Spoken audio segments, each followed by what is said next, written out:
របៀបបើកឲ្យ TikTok របស់អ្នកមានអ្នកមើលឃើញច្រើនសួស្តីបងប្អូនទាំងអស់គ្នាថ្ងៃនេះខ្ញុំមានអ្វីថ្មីមកចែករំលែកពាក់ព័ន្ធជាមួយនឹងចំណេះដឹង TikTok មានបងប្អូនយើងមួយចំនួនដែលគាត់កំពុងតែជួបបញ្ហានេះពាក់ព័ន្ធជាមួយនឹងការផុសវីដេអូមិនថាផុសវីដេអូពាក់ព័ន្ធជាមួយនឹងផលិតផលឬមួយក៏ផុសវីដេអូកម្សាន្តទេប៉ុន្តែអត់មានអ្នកមើលឃើញច្រើនទេដូច្នេះថ្ងៃនេះខ្ញុំនឹងលើកយកពាក់ព័ន្ធជាមួយនឹងការចូលទៅបើក tool នៅក្នុង TikTok មួយចំនួនដើម្បីជំរុញឲ្យវីដេអូរបស់បងប្អូនមានអ្នកមើលឃើញច្រើនដូច្នេះកុំឲ្យរងចាំយូរបងប្អូនទាំងអស់គ្នាកុំភ្លេចតាមដានវីដេអូនេះរហូតដល់ចប់មុនដំបូងចូលទៅក្នុងកម្មវិធី TikTok បន្ទាប់មកទៀតចូលទៅ profile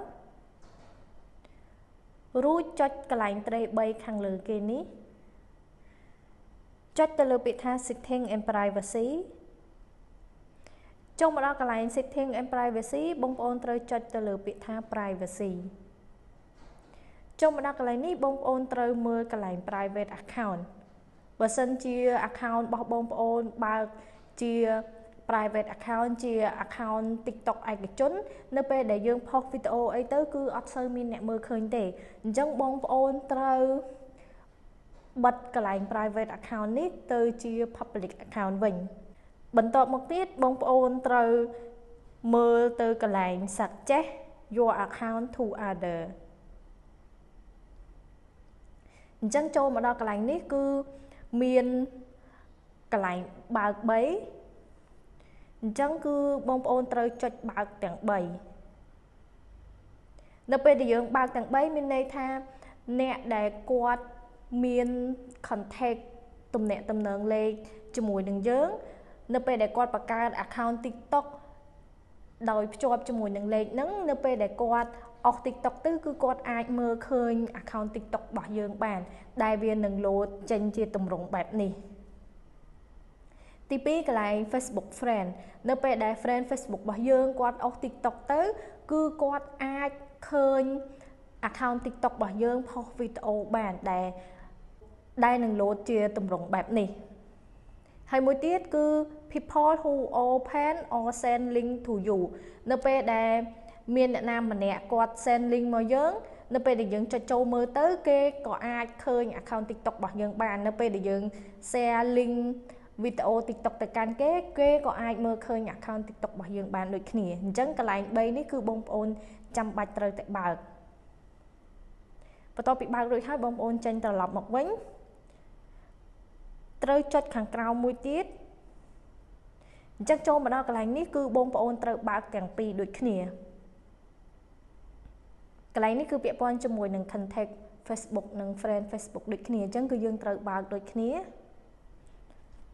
បន្ទាប់មកទៀតបងប្អូន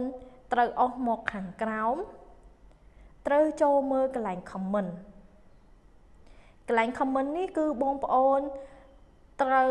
ដាក់ទៅជា everyone account TikTok របស់ខ្ញុំគឺខ្ញុំដាក់ no one អញ្ចឹងអត់មានអ្នកណាគេអាច comment បានទេអញ្ចឹងខ្ញុំត្រូវដូរទៅដាក់ everyone វិញហើយសម្រាប់ប៊ូតុង3ខាងក្រោមនេះគឺបងប្អូនមិនចាំបាច់បើកទេគឺយើងត្រូវបិទទាំងអស់នៅពេលដែលយើងបើកទៅគឺយើងផុសវីដេអូទៅ TikTok ក៏អត់សូវរុញដែរដោយសារកន្លែងនេះគឺជាកន្លែងដែលយើងបិទ comment អញ្ចឹងសម្រាប់វីដេអូ TikTok នៅពេលដែលគេអត់អាច comment ឬមួយក៏ធ្វើអីបាន TikTok ក៏អត់សូវរុញឲ្យមានអ្នកមើលឃើញច្រើនដូចគ្នាបន្ទាប់មកទៀតបងប្អូនត្រូវមើលកន្លែង mention and tag កន្លែង mention and tag នេះបងប្អូនត្រូវដាក់ everyone ទាំងអស់អញ្ចឹងបងប្អូនអាចចូលទៅឆែកមើលបានបើសិនជា TikTok របស់បងប្អូនអត់ទាន់បានដាក់ everyone ទេគឺបងប្អូនត្រូវដូរដាក់ everyone ទាំងអស់អញ្ចឹងសម្រាប់ account TikTok របស់ខ្ញុំគឺខ្ញុំដាក់ tag and mention នេះទៅជា everyone រួចរាល់អស់ហើយបន្ទាប់មកទៀតបងប្អូនត្រូវមើលកន្លែង message អញ្ចឹងកន្លែង message នេះគឺបងប្អូនត្រូវដាក់ everyone ដូចគ្នាដាក់ everyone ឬមួយក៏ friend សម្រាប់ account TikTok មួយចំនួនគឺ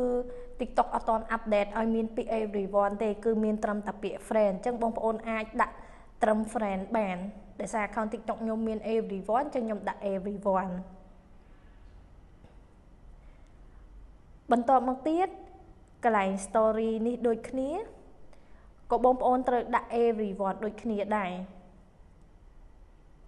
ចំណុចបន្ទាប់ខាងក្រោម story នេះគឺបងប្អូនត្រូវដាក់ everyone ដូចគ្នា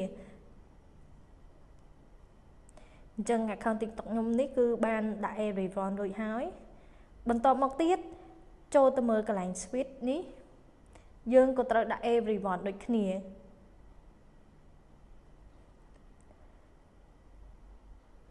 សម្រាប់កន្លែង sticker ខាងក្រោមនេះក៏ដូចគ្នាដែរគឺយើងត្រូវដាក់ everyone ដែរ